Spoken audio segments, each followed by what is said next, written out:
Here we go.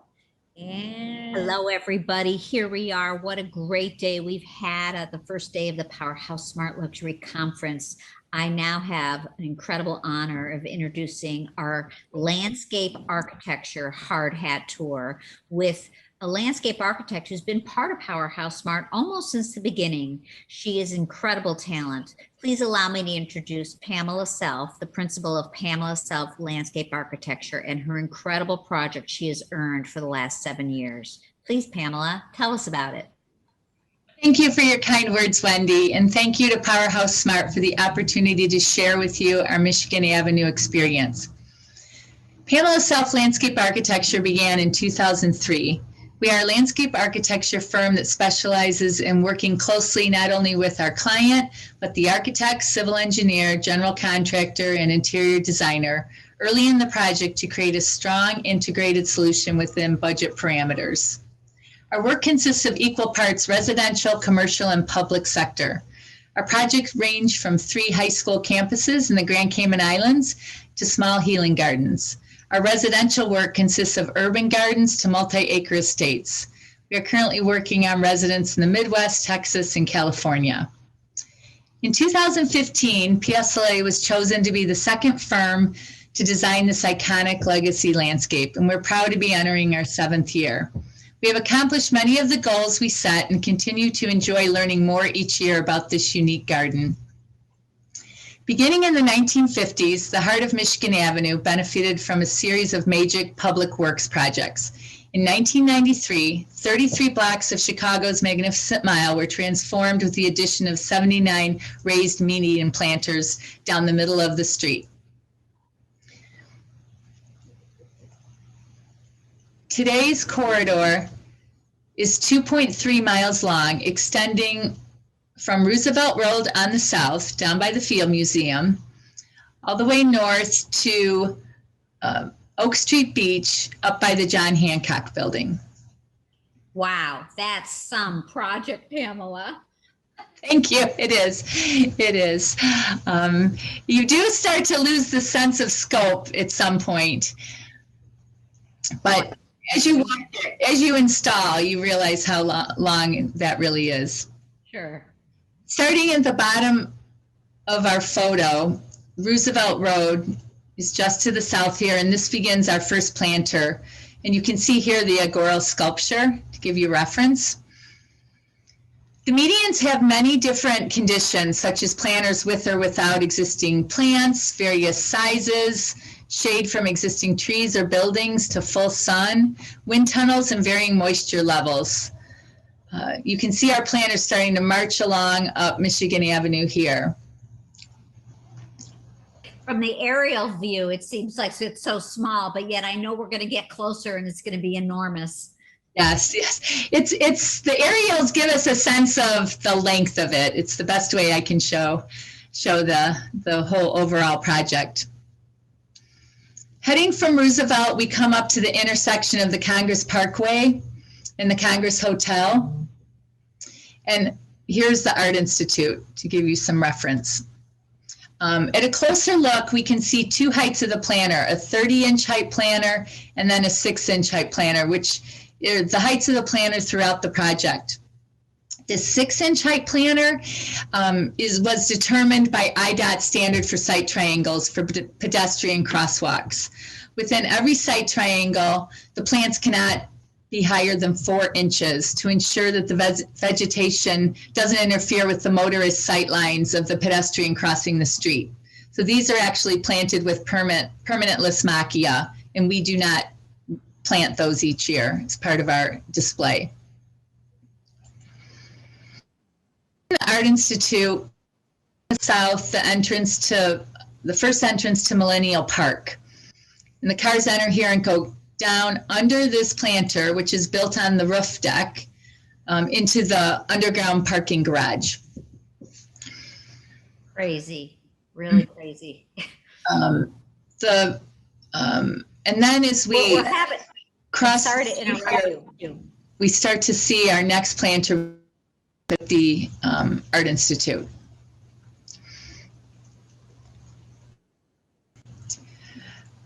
South of Monroe Street here, we have the Art Institute planter, which is our longest at 300 feet. It's 8 inches wide at the south end and 20 feet across the north end, and this is 300 feet.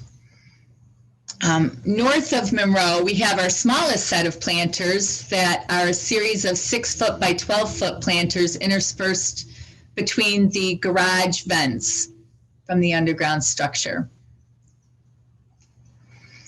Arriving at Millennial Park, there's 2 entrances and an exit to the underground parking. So all of these planters are planted on roof decks. So we can enter the parking structure here, exit here, and enter here. You can see a large roof vent right in this area. And these planters all have permanent trees planted in those. Then as we cross the street, we see the Chicago Cultural Center in this location.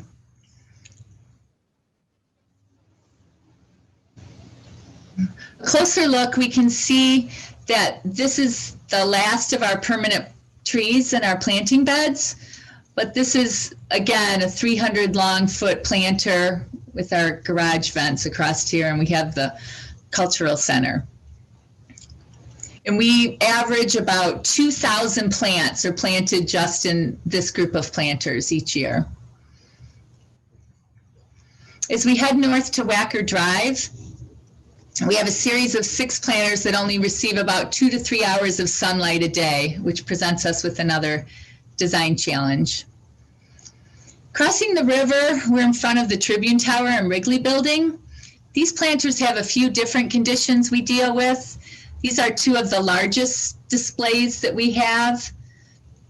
And then we start with a series of regular or consistent size planters that march all the way up North Michigan.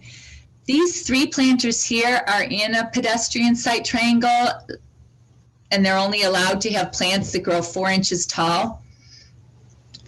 So we design those usually with a strong pattern to give some interest. We wish we could put a sign and let people know the reason they're so low, but we're not allowed to have any structures, signage, or any sculpture or objects in these planters because they could be a hazard blowing off into the traffic. Unlike, if you're familiar with Michigan Avenue's planters, unlike the planters on the sidewalks where they're allowed to add some art interest. Sure, but they still are beautiful. Yeah, thanks.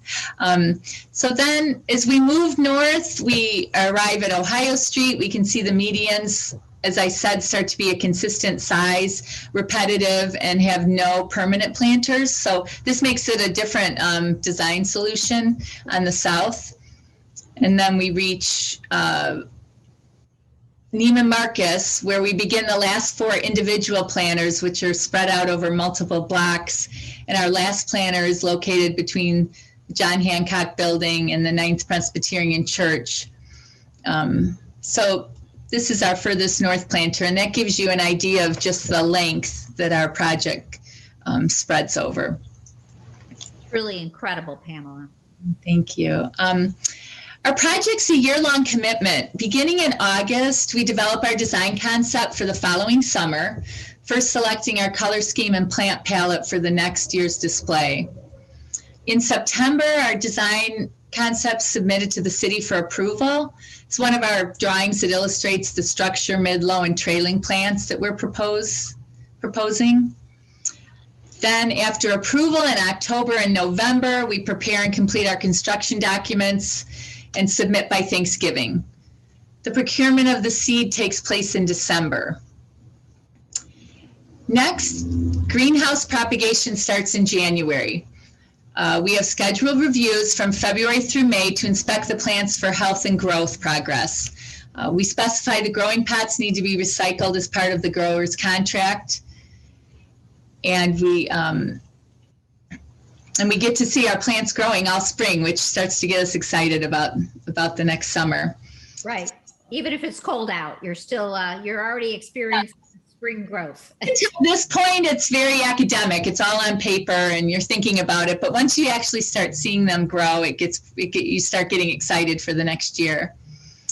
So how do we get 2,000 plants into the ground? The installation happens around Memorial Day, and it depends on when the tulips have shattered or finished and are removed. And the tulips are actually recycled to other parks.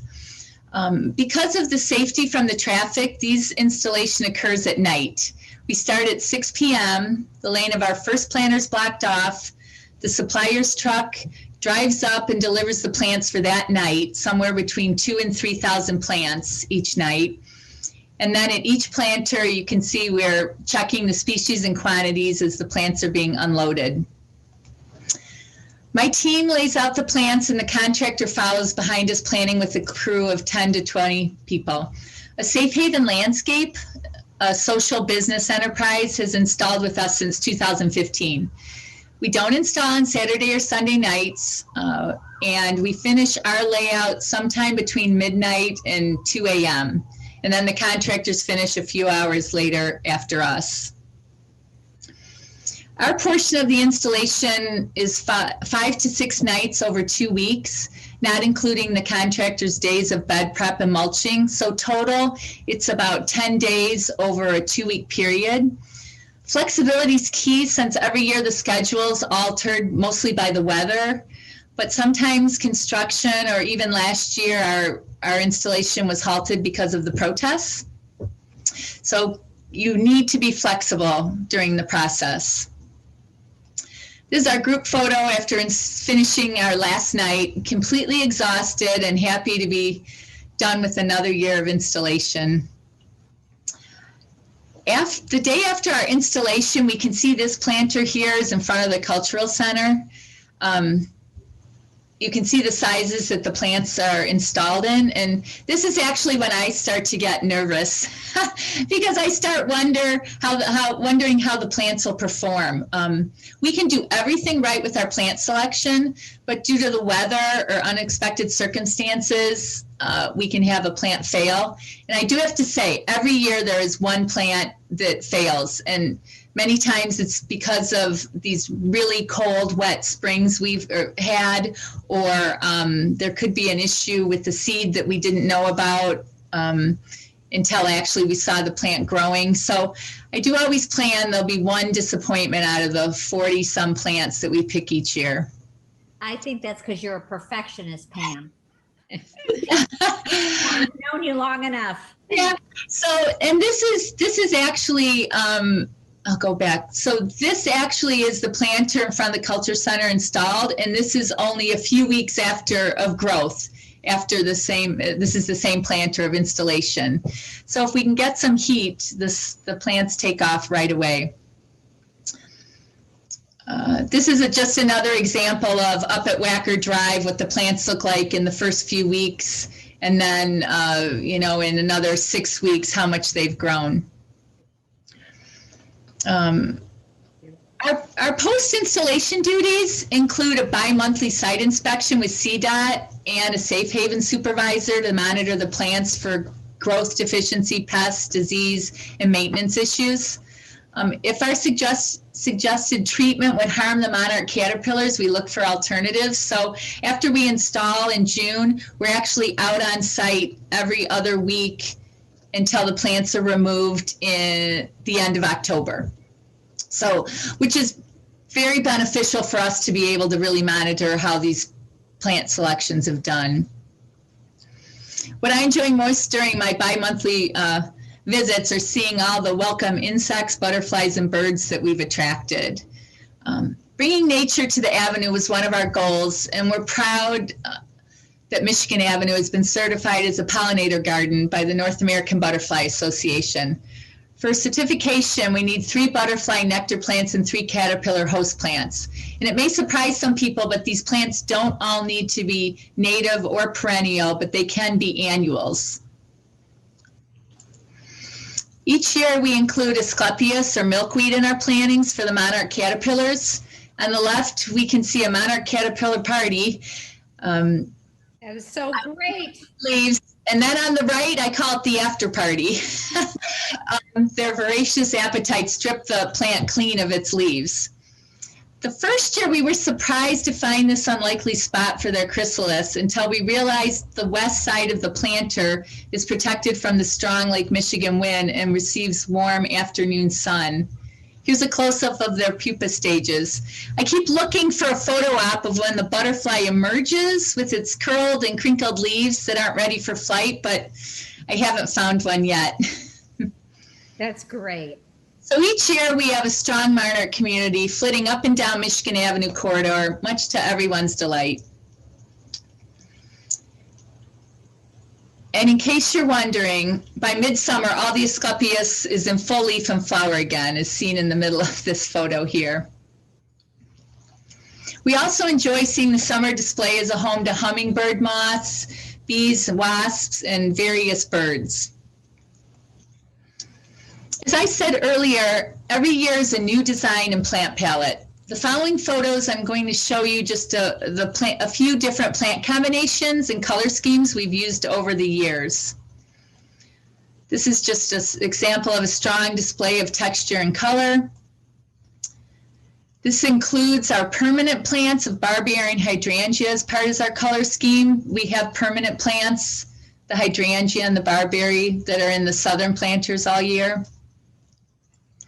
This is a cool color palette of purple and whites with yellow accents.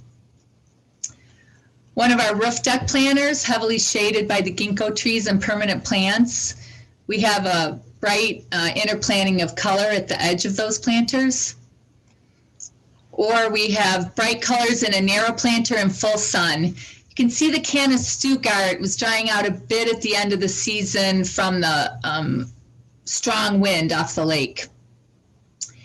And this slide is exciting to me because we've learned to extend our summer plantings into the fall. So these photos are actually taken in the middle of October, which excites me that we can extend that season all the way through the fall. Fantastic. That is still a prime time for people to visit Chicago. So looking at a few of the last photos, I'll tell you what I've learned over the last 7 years, documenting. We have many microclimates created by these ranging conditions, and we've spent a lot of time to understand and document all these different growing conditions, which have resulted in our successful displays. Research. We're asking these plants to live in a very hostile environment. We research extensively to make sure we place the right plant in the right location.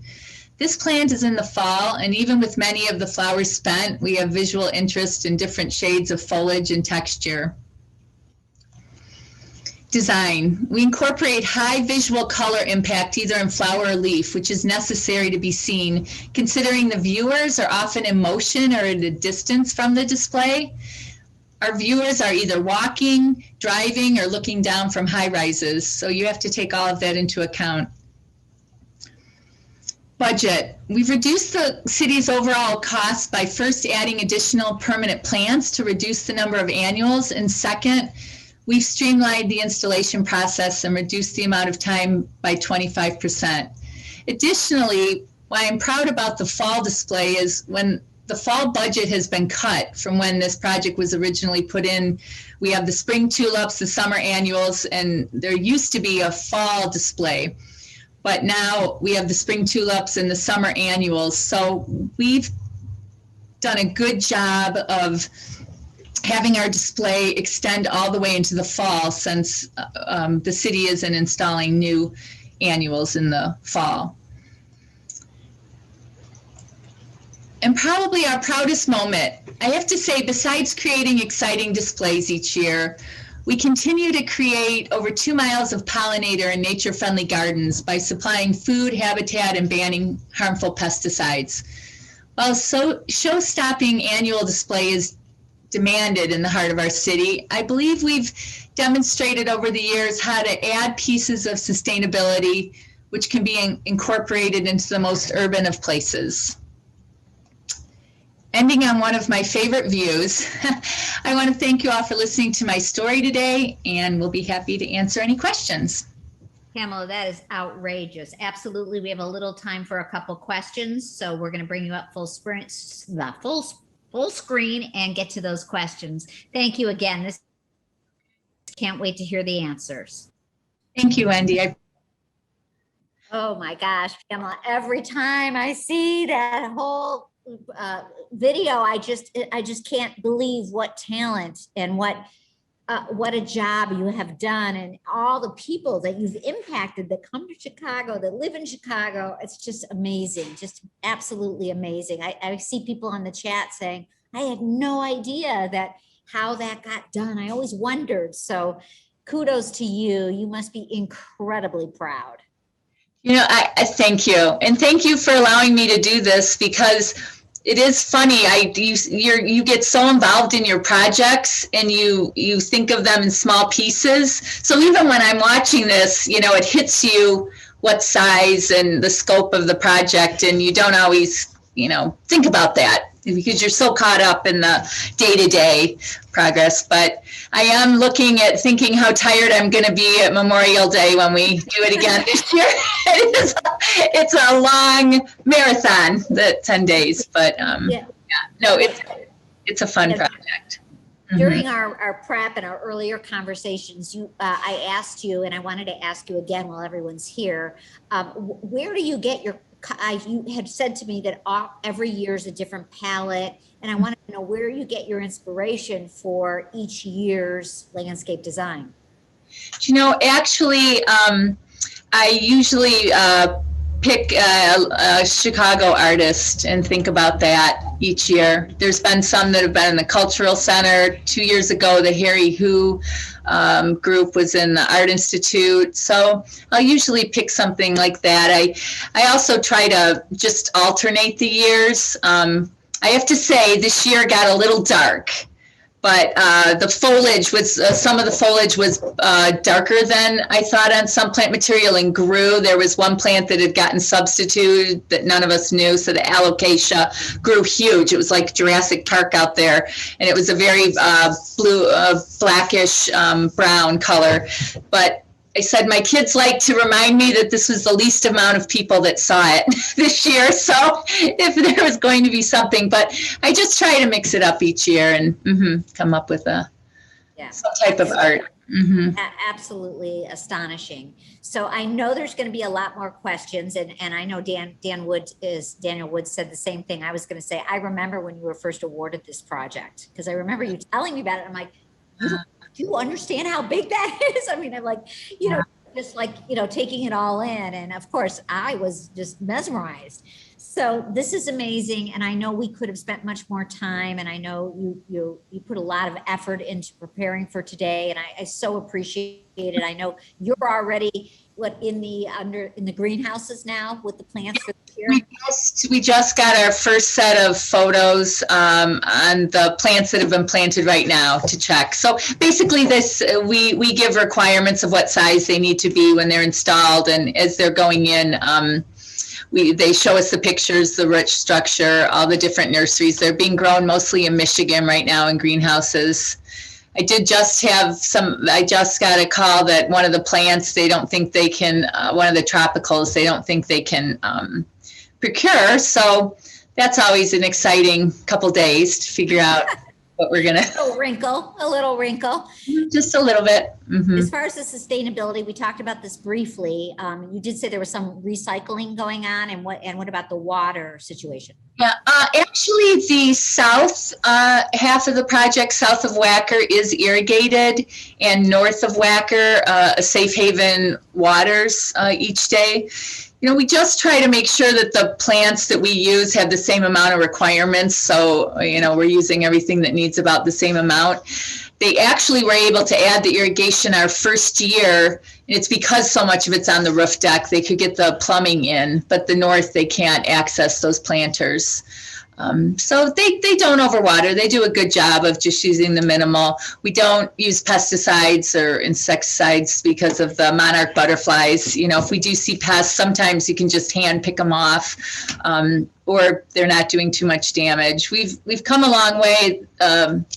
just picking disease and pest resistant plants. So that's been good. The tulips, as I said, the tulips are all brought to the Park District and recycled after they go in.